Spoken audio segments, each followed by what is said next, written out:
Episode की शुरुआत होती है जब कॉम्बो स्ट्रीट कॉर्नर पर वॉल्ट का मेथ बेच रहा होता है। वो कैजुअली एक ड्रिंक सिप कर रहा होता है कि तभी दो राइवल डीलर्स कार में उसके पास आते हैं। कॉम्बो अपनी शर्ट उठाकर उन्हें अपनी वेस्ट बैंड में रखा पिस्टल दिखाता है, जिस पर वो लोग घूर कर चले जाते हैं। सीन शिफ्ट होता है, वही राइवल्स दोबारा कार लेकर स्ट्रीट के कोने पर पार्क करते हैं और दूर से उसे देखते रहते हैं। कॉम्बो टेंशन में स्किनी पीट को कॉल करता है बैकअप के लिए, मगर उस वक्त एक छोटा लड़का साइकिल पर उसके आसपास घूमता है।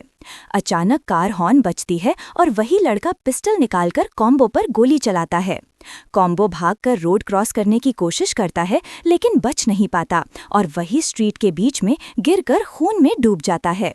सीन शिफ्ट होता है, वॉल्ट और स्काइलर डॉक्टर के ऑफिस में होते हैं जहां उनका चेकअप होता है।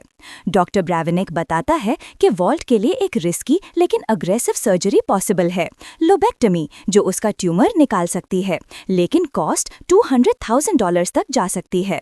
वॉल्ट समझता है कि अगर सर्जरी नहीं कराई तो कैंसर फैलता रहेगा और वो इस रिस्की ऑप्शन के लिए अग्री कर लेता है। सीन शिफ्ट होता है, जेसी वॉल्ट को कॉल करता है और कॉम्बो की मौत बताता है।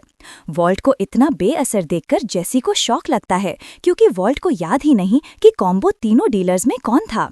गुस्से में जेसी फोन कट कर देता है। अपने अपार्टमेंट पर जेसी को स्किनी पीट बोलता है कि वो मेथ बेचने से क्विट कर रहा है, क्योंकि अब उनकी स्ट्रीट पे क्रेडिबिलिटी ही खत्म हो गई है। सीन शिफ्ट होता है, वॉल्ट और जेसी सॉल के ऑफिस जाते हैं और दोनों एक दूसरे पर जिम्मेदारी डालते हैं। सॉल उन्हें इंटरप्ट करता है और कहता है कि पुलिस कॉम्बो की डेथ पर ज्यादा अटेंशन नहीं देगी, मगर सबसे बड़ी प्रॉब्लम ये है कि उनके पास अब 38 पाउंड्स मेथ है जो बिक नहीं रही। वॉल्ट फ्रस्ट्रेशन में कहता है कि उनकी पूरी डिस्ट्रीब्यूशन नेटवर्क कोलैप्स हो गई है।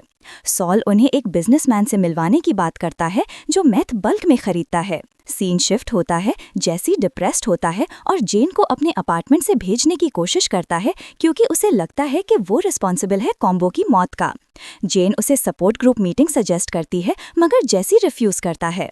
जेन गुस्से में निकलती है, मगर फिर वापस आती है और जेसी के रूम में चली जाती है। सीन शिफ्ट होता है, वॉल्ट और जेसी लॉस पोलोस हमानुस जाते हैं बिजनेसमैन से मिलने। जेसी लेट आता है, हाई होता है और जल्दी चले जाता है। एक फ्रेंडली मैनेजर आकर उनसे कैजुअली पूछता है कि फूड ठीक है। वॉल्ट डाउट करता है कि शायद वही उनका कॉन्टैक्ट है। सीन शिफ्ट होता है, स्काइलर अपने बेबी का अल्ट्रासाउंड देख रही है और डिसाइड करती है कि वो सी सेक्शन करवाएगी। वॉल्ट लेट होता है, मगर टाइम पर पहुंच जाता है। सीन शिफ्ट होता है, जेसी अपने अपार्टमेंट में जेन के साथ हेरोइन ट्राई करता है और वो दोनों मेथ और हेरोइन मिक्स करके स्पीड बॉल इंजेक्ट करते हैं। जेसी इंस्टेंटली उस नई हाई में डूब जाता है। सीन शिफ्ट होता है, वॉल्ट अपनी क्लास में होता है और उसका हिडन सेकंड फोन वाइब्रेट करता है। उसे एक टेक्स्ट आता है, पोलोस। वॉल्ट तुरंत लॉस पोलोस हमानुस जाता है और फाइनली उसे पता चलता है कि वो फ्रेंडली मैनेजर असल में रेस्टोरेंट का ओनर है, गुस्तावो फ्रिंग। गस वॉल्ट को कहता है कि जेसी पर ट्रस्ट नहीं किया जा सकता क्योंकि वो ड्रग एडिक्ट है, मगर वॉल्ट इंसिस्ट करता है कि जेसी उसकी बात मानता है और वो तुरंत मेथ डिलीवर कर सकता है। गस एक ही शर्त पर डील करता है, वॉल्ट को 38 पाउंड्स मेथ 1 घंटे में डिलीवर करनी होगी, वरना डील खत्म। सीन शिफ्ट होता है, स्काइलर टेड के साथ ऑफिस में होती है और उसे उसके कंपनी के फ्रॉड अकाउंट्स के बारे में बताती है। टेड एक्सेप्ट करता है कि वो टैक्स फ्रॉड कर रहा है, लेकिन रीजन देता है कि वर्कर्स की जॉब्स बची रहें।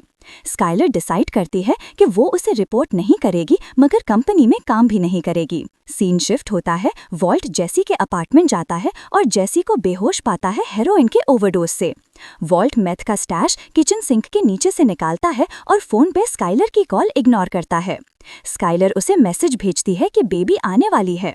वॉल्ट एक पल के लिए स्माइल करता है, लेकिन समझता है कि उसे अपनी बेटी की बर्थ मिस करनी पड़ेगी, क्योंकि उसे गस के लिए मेथ डिलीवर करना है। बैग उठाकर वो जेसी के घर से निकल जाता है। वीडियो को लाइक करें, चैनल को सब्सक्राइब करें ताकि आप आगे के एपिसोड्स आसानी से देख सकें।